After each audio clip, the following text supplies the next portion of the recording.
پر اللہ نے لعنت کی ہے، اور جس پر اللہ لعنت کرے تو تم اس کا کسی کو مددگار نہ پاؤ گے۔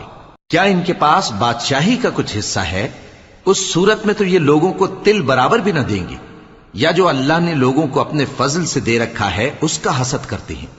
تو ہم نے خاندان ابراہیم کو کتاب اور دانائی عطا فرمائی تھی اور سلطنت عظیم بھی بخشی تھی۔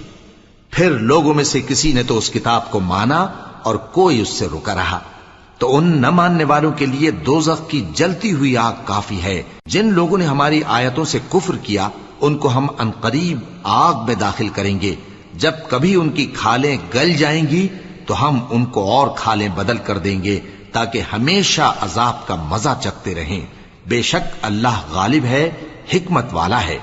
اور جو لوگ ایمان لائے اور عمل نیک کرتے رہے ان کو ہم بہشتوں میں داخل کریں گے جن کے نیچے نہریں بہ رہی ہیں، وہ